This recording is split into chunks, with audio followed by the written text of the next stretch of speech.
Twelfth class के mature students अस्सलाम वालेकुम। I am Ali Hasan and I am your chemistry teacher and welcome to my YouTube channel chemistry with Ali Hasan. तो आज जो है मैं अपने ट्वेल्थ क्लास के जो वॉरियर्स हैं उनके लिए चैप्टर नंबर 2 का एक इम्पोर्टेंट लॉन्ग क्वेश्चन है role of gypsum in agriculture वो शेयर करने जा रहा हूँ। वॉरियर्स आप लोगों को इसलिए कह रहा हूँ कि अनकरीब आपकी एक वॉर जो है या जंग जो है वो स्टार्ट होने वाली है और ये जंग स्टार्ट होने जा रही है 30 अप्रैल को। आपका फर्स्ट बोर्ड एग्जाम होने जा रहा है जो कि इंग्लिश का है। अपने चैनल पर इससे पहले आपकी सेकेंड ईयर की जो डेट शीट है वो भी अपलोड कर चुका हूँ। आप उसको पहले वॉच कर लें ताकि आपको आइडिया हो जाए कि आपके एग्जाम जो हैं वो कौन सा एग्जाम पहले है और कौन सा एग्जाम जो है बाद में है, ताकि उसके अकॉर्डिंग आप प्रिपरेशन कर सकें। तो इस वॉर के अंदर आप लोगों को जो है पूरी तैयारी के साथ जाना है और इस वॉर के अंदर आपका सबसे बड़ा वेपन होगा आपका टाइम। तो आप सोच रहे होंगे कि सर टाइम हमारा वेपन कैसे हो सकता है। बेटा ये देखें, ये टाइम आपका वेपन इसी सूरत में हो सकता है जब आप इस टाइम को यूज करेंगे as a weapon. As a weapon आप इसे कैसे यूज कर सकते हैं, वो ऐसे कि आप इस टाइम को आप यूज करेंगे पढ़ाई करने में, कुछ याद करने में, कुछ अंडरस्टैंड करने में, कुछ लर्न करने में। तो फिर ये टाइम डेफिनेटली आपका वेपन भी बनेगा और आपका साथ भी देगा। तो प्लीज़ आप एग्जाम्स बहुत करीब हैं, मैं अगेन कहूँगा कि अपनी पढ़ाई को लेकर सीरियस हो जाएं।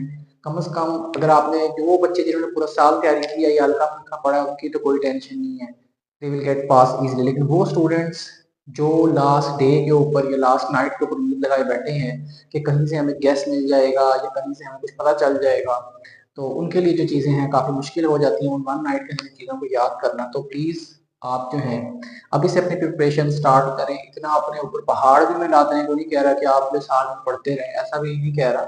आप इसे इतना तैयार करें कि जिससे आपके पासिंग मार्क्स जो है वो आ जाए। केमिस्ट्री के अंदर अगर आपको पास होना मुश्किल नजर आ रहा है तो फिर वो तो बिल्कुल जो है आप लोगों को बहुत बड़ी गलत फहमी है अगर आप ऐसा सोच रहे हैं। क्यों? क्योंकि अभी तक आपने लाजमी तौर पर केमिस्ट्री विद अली हसन जो है ये मेरा चैनल विजिट नहीं किया होगा, क्योंकि अगर विजिट किया होता तो यहाँ पर आपको पासिंग फार्मूला मिल जाता जो कि मैंने अपने वीक स्टूडेंट्स के लिए जो है वो तैयार किए, जिसमें जो 6 चैप्टर हैं और आपने इन्हीं 6 चैप्टर्स को तैयार करके आप जो है वो अच्छे मार्क्स के साथ इजीली पास आउट हो सकते हैं। तो आइए आप लोगों के साथ जो है चैप्टर नंबर 2 का इंपॉर्टेंट क्वेश्चन में शेयर करता हूँ। टॉपिक क्या है कि role of gypsum in agriculture. ये डिफरेंट ईयर्स में लास्ट 2 ईयर से, वैसे तो ये ऐसे टाइप क्वेश्चन है role of gypsum in agriculture या role of lime in industry, जो कि हम नेक्स्ट वीडियो में डिस्कस करेंगे, लेकिन पिछले 2 सालों से काफी दफा आ रहा है एज अ लॉन्ग। तो इसको आपने जरा ऐसे टाइप क्वेश्चन थोड़ा अच्छी तरीके से अंडरस्टैंड करना है। तो लास्ट ईयर्स के अंदर ये क्वेश्चन जो है वो 3 टाइम्स जो है बेटा जी वो रिपीट हो चुका है और इतना ज्यादा कोई हार्ड एंड टफ क्वेश्चन भी नहीं है, इजी है। आपको जस्ट जो है थोड़ा सा पॉइंट्स को या हेडिंग्स को जेहन में रखना है तो आप इसको इजीली अंडरस्टैंड कर सकते हैं। पहले तो आपको पता होना चाहिए बेटा जिप्सम होता क्या है। ठीक है, जिप्सम कहते हैं हाइड्रेटेड कैल्शियम सल्फेट को कहते हैं। हाइड्रेटेड कैल्शियम सल्फेट, ये देखें नीचे फॉर्मूला भी लिख दिया, calcium sulphate SO4 CaSO4। Hydrated क्यों कह रहे हैं? क्योंकि इसके साथ 2 वाटर के मॉलिक्यूल्स जो है वो अटैच हैं और ये 2 वाटर के मॉलिक्यूल्स इसकी क्या बताते हैं? वाटर ऑफ क्रिस्टलाइजेशन, यानी कि कैल्शियम सल्फेट का जो क्रिस्टल है उसके साथ 2 वाटर के मॉलिक्यूल्स जो है वो अटैच है। और क्या होता है gypsum? An inorganic mineral that occurs in large deposit through out the world.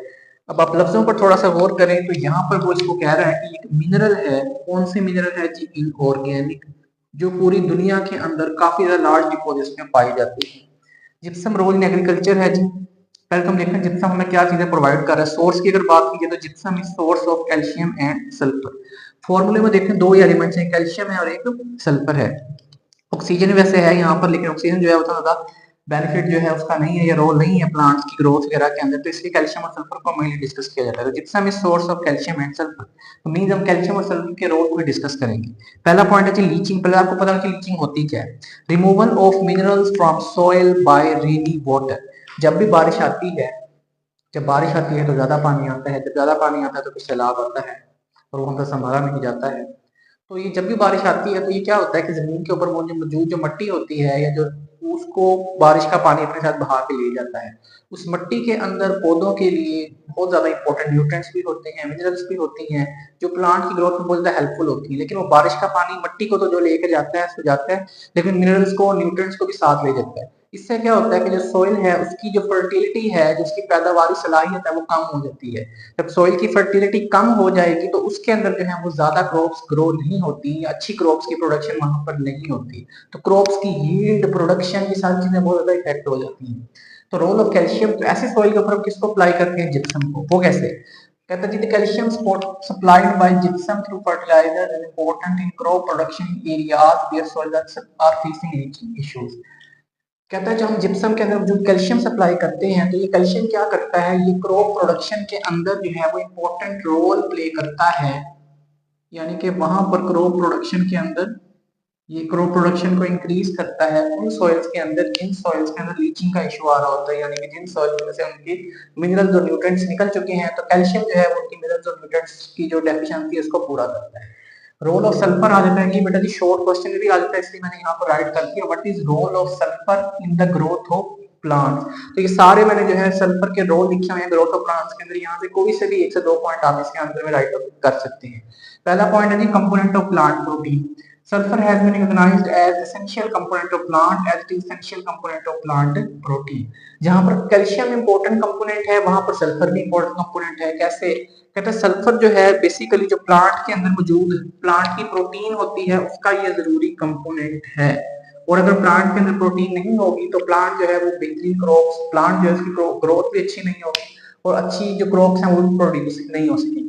Deficiency of sulphur, let's say अगर पौधे के अंदर सल्फर की डेफिशिएंसी हो जाएगी तो क्या होगा?